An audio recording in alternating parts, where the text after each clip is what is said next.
Hello students, welcome to English online. तो आज हम डिस्कस करेंगे ग्रामर के एक टॉपिक को, जंबल वर्ड कहें या सेंटेंस रीऑर्डरिंग कहें। Some student find it very difficult to solve this question, लेकिन ये इतना भी टफ नहीं है।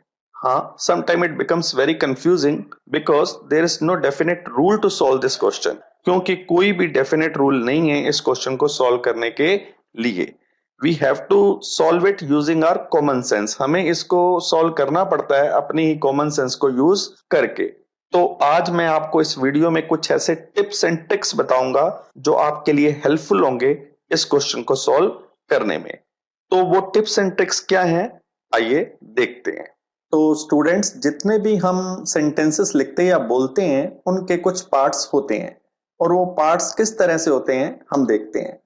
मोस्ट ऑफ द सेंटेंसेस में क्या आता है, सबसे पहले सब्जेक्ट आता है। सब्जेक्ट क्या होता है? जो किसी काम को कर रहा होता है। जैसे कि मैं कहूं आई एम टीचिंग यू, तो हु इज टीचिंग यू? आई। तो सेंटेंस कहां से स्टार्ट है? आई से। तो आई इस सेंटेंस का क्या हो गया? सब्जेक्ट हो गया। और सब्जेक्ट के बाद क्या आता है? हेल्पिंग वर्ब्स आती हैं। हेल्पिंग वर्ब्स कोई भी हो सकती हैं, जैसे is, are, am, was, were, has, have, had, और जितने भी मॉडल्स हैं जैसे कि may, might, can, could, shall, should, will, would etcetera. तो सब्जेक्ट के बाद क्या आती हैं? Helping verb. और हेल्पिंग वर्ब के बाद क्या आती हैं? Action verb. और एक्शन वर्ब क्या होती हैं? जितने भी हम वर्ड बोलते हैं जिनके पीछे ना आता है, जैसे खाना, पीना, उठना, सोना, जाना, ये सब एक्शन वर्ब है। जैसे खाना, इनकी 3 फॉर्म होंगी, ईट, एट, इटन, सोना, स्लीप, स्लेप्ट, स्लेप्ट, डिसाइड करना, फैसला करना, डिसाइड, डिसाइडेड, डिसाइडेड, ये सब एक्शन वर्ब हैं। और एक्शन वर्ब के बाद क्या आते हैं? ऑब्जेक्ट आते हैं। ऑब्जेक्ट क्या है? जिन पर वो काम हो रहा है। जैसे मैंने आपको सेंटेंस बोला आई एम टीचिंग यू, तो आई तो क्या हो गया? सब्जेक्ट। और यू जिनको पढ़ाया जा रहा है वो क्या हो गए? ऑब्जेक्ट। और बाकी अदर वर्ड्स, जो बाकी वर्ड्स होते हैं उसके बाद आते हैं। जैसे कि मैंने एग्जाम्पल के तौर पर नीचे एक सेंटेंस लिखा है, my teacher has train me to solve such questions. तो माई टीचर जो इसमें काम कर रहा है वो क्या हो गया? सब्जेक्ट। हैज इसमें क्या हो गई? Helping verb. और ट्रेन जिनकी 3 फॉर्म होती हैं वो क्या हो गई? Action verb. मी इसमें क्या हो गया? ऑब्जेक्ट। और बाकी जो वर्ड बचे वो क्या हो गए? To solve such questions. अगर सेंटेंस हम इतना बना लें, हमें कुछ पता चल जाए कि पहले सब्जेक्ट आएगा, फिर हेल्पिंग वर्ब आएगी, फिर मेन वर्ब आएगी, फिर ऑब्जेक्ट आएगा, तो बाकी उसके बाद हम कॉमन सेंस लगाकर सेंटेंस को देख सकते हैं कि वो सुटेबल सेंटेंस बना या नहीं बना। तो सबसे अच्छा तरीका है हम रफ में पहले सेंटेंस को बना लें और देख लें वो सेंटेंस अगर सही बना है तो फिर उसका फेयर वर्क करें। और इस चीज का भी ध्यान रखें, और सेंटेंस कंप्लीट हो जाए तो उसका जो पहला वर्ड है, पहला अल्फाबेट है, वो कैपिटल ही होना चाहिए और लास्ट में फुल स्टॉप भी आना चाहिए। अब हम एग्जाम्पल को देखते हैं कि सेंटेंस कैसे बनाए जाते हैं। अब फर्स्ट एग्जाम्पल में मैंने ये जंबल वर्ड्स दे रखे हैं, जैसे कि and, space, conquered, air, time, we have, help of, with the, scientific inventions. हमें सबसे पहले क्या देखना है? आपको इस पूरे सेंटेंस में ये जो जंबल वर्ड है इसमें सब्जेक्ट क्या लग रहा है? सब्जेक्ट हमें क्या लग रहा है? वी। तो वी के साथ ये क्या लगी हुई है? हेल्पिंग वर्ब लगी हुई है। तो वी क्या है? सब्जेक्ट। तो हमने क्या लगा दिया? पहले वी, फिर इसके साथ ये लगी हुई थी क्या? हेल्पिंग वर्ब, तो वी हैव। अब ये हैज हैव है, तो इसके बाद क्या आएगी?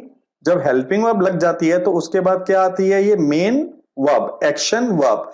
तो इसमें एक्शन वर्ब क्या है? अगर आप ध्यान से देखें तो कौन सी है? एक तो हेल्प भी है, लेकिन हैज हैव के साथ हमेशा थर्ड फॉर्म ही लगती है, तो हेल्प इसलिए आ नहीं सकती। तो थर्ड फॉर्म इसमें कौन सी है? कनकर्ड। तो हम क्या लगाएंगे? कनकर्ड। तो हमने क्या लगाया? कनकर्ड। We have conquered. तो इससे हमें थोड़ी सी सेंस का पता लग गया सेंटेंस की, कि हमने कनकर्ड कर लिया है, हमने जीत लिया है। किसको जीत लिया है? आगे हम ऑब्जेक्ट लिखेंगे, एयर, कॉमा लगा हुआ है, टाइम, एयर को जीत लिया, टाइम को जीत लिया, और फिर उसके बाद एंड स्पेस, और स्पेस को जीत लिया है विद। ये प्रेपोजिशन लग गई विद। किसके साथ जीत लिया है? With the help of, with the help of scientific inventions, scientific inventions. अगर इस सेंटेंस को भी हम ध्यान से पढ़ें तो वी क्या है? सब्जेक्ट है। हैव क्या है? हेल्पिंग वर्ब है। कॉन्कॉर्ड क्या है? ये इसमें एक्शन वर्ब है। तो उसके बाद ये जो एयर, टाइम, स्पेस, इनको हमने जीत लिया है किसकी हेल्प के साथ? साइंटिफिक इन्वेंशंस की हेल्प के साथ। अगर हमारे से आधा सेंटेंस भी बन जाता है तो हमें यह समझ में आ जाता है कि बाकी का कैसे बनेगा, मीनिंगफुल सेंटेंस कैसे बनेगा। कई बार क्या होगा, कई सेंटेंसेस में उसमें क्या होगा, ये हेल्पिंग वर्ब नहीं आएगी। अगर हेल्पिंग वर्ब नहीं आएगी तो उसके बाद क्या आएगा? सब्जेक्ट के बाद डायरेक्ट क्या आ जाएगी? मेन वर्ब आ जाएगी, एक्शन वर्ब आ जाएगी। अब हम नेक्स्ट सेंटेंस को देखते हैं जो ऐसा ही है। नेक्स्ट सेंटेंस को अगर हम ध्यान से देखें तो इसमें दे रखा है light up in every home, good, the lamp, books, magazines end of knowledge. अब क्या है इसमें? आपको सब्जेक्ट क्या लग रहा है? पहले हम बना के देखते हैं। सब्जेक्ट क्या है? Good books and magazines. Good books and magazines. हो सकता है तुम्हें शुरू में पता ना लगे कि शुरू में गुड लगेगा, तो आप पहले बुक्स लगा सकते हैं, बुक्स एंड मैगजीन। जब सेंटेंस थोड़ा सा कंप्लीट होगा तो आपको पता लग जाएगा कौन सा वर्ड कहां पे फिट होना है। तो जैसे हमने लगाया गुड बुक्स एंड मैगजीन्स, तो उसके बाद यहां पे इस पूरे के पूरे सेंटेंस में कोई भी हेल्पिंग वर्ब नहीं है। तो मेन वर्ब है। मेन वर्ब कौन सी है? लाइट अप, जगमगाना, जलाना। तो good books and magazines light up, वो लाइट अप कर देती हैं। और लाइट अप किसको करेंगी? ये तो कॉमन सेंस है, लैंप को। तो light up the lamp, lamp of, ये हमने प्रेपोजिशन लगाई। लैंप कौन सा? लैंप ऑफ नॉलेज, नॉलेज के लैंप को। फिर बाकी जो बचे हुए वर्ड हैं वो क्या है? In every home, in every home. Good books and magazines, अच्छी किताबें और मैगजीन्स जला देती हैं नॉलेज के लैंप को हर घर में। इस सेंटेंस की सेंस ऐसे बन गई। अब हम आगे देखते हैं। आगे सेंटेंस है teeth one the neglected of body the are of most parts. अगर हम इस सेंटेंस को देखें, इसमें सब्जेक्ट क्या है? अब सब्जेक्ट टीथ भी हो सकता है, सब्जेक्ट बॉडी भी हो सकता है, सब्जेक्ट वन भी हो सकता है। तो अब हमने इसको सेंटेंस को पहले लगाकर देखेंगे कि कौन सा वर्ड कहां पर फिट बैठेगा। हो सकता है एक या दो बार आपसे गलती हो जाए, लेकिन अगर आप ध्यान से देखेंगे, सेंस लगाएंगे, तो सेंटेंस बिल्कुल सुटेबल बन जाएगा। पहले इसकी सेंस को समझें। अब हमने सब्जेक्ट लिया सपोज पहले टीथ। टीथ, टीथ इसलिए लिया क्योंकि इसमें हेल्पिंग वर्ब कौन सी है? आर। अब हम बॉडी तो ले नहीं सकते क्योंकि बॉडी तो सिंगुलर है, उसके साथ तो आर लगेगा नहीं। वन भी सिंगुलर है, उसके साथ भी आर नहीं लगेगा। इसलिए हमें क्या लेना पड़ेगा? टीथ ही लेना पड़ेगा। Teeth are. जो टीथ है वो क्या है? आगे क्या लिया? One of, one of the most neglected parts. तो वो क्या है? One of the most neglected parts of किसके? The body, parts of the body. तो अगर शुरू में ही हमारे से सेंटेंस कुछ सही बन जाता है, जैसे हमने लगाया टीथ, यहां तक तो हमें पता है टीथ के बाद आर ही लगेगा क्योंकि टीथ प्लूरल है। तो उसके बाद हम क्या करेंगे? टीथ क्या है? One of the most, most क्या? Neglected parts.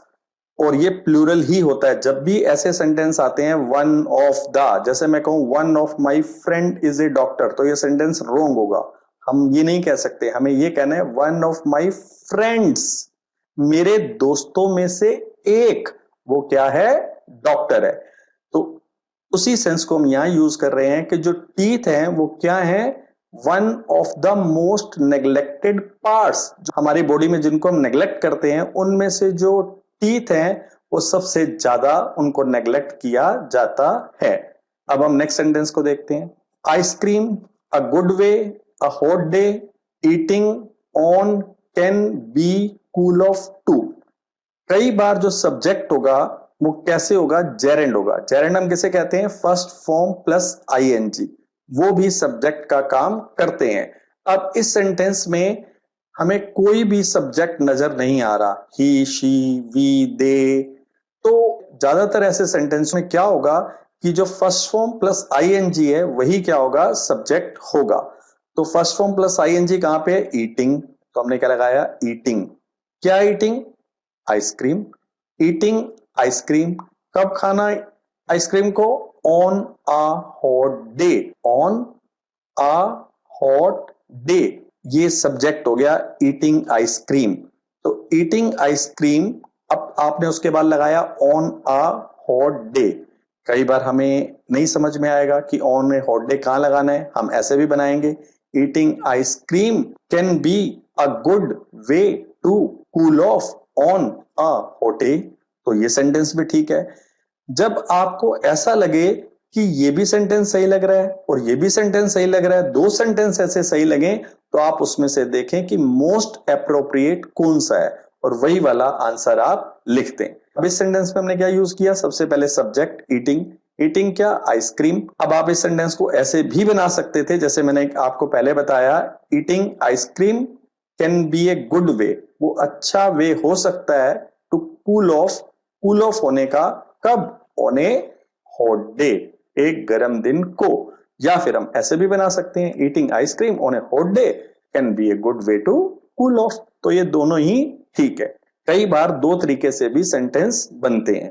तो स्टूडेंट्स, अगर आप ध्यान से रिलैक्स होकर देखेंगे और इस कॉन्सेप्ट पर चलेंगे, ज्यादातर सेंटेंस में यही कंसेप्ट यूज होगा कि पहले क्या लगेगी, सब्जेक्ट, फिर क्या होगी, हेल्पिंग वर्ब, फिर एक्शन वर्ब, फिर ऑब्जेक्ट और फिर अदर वर्ड्स।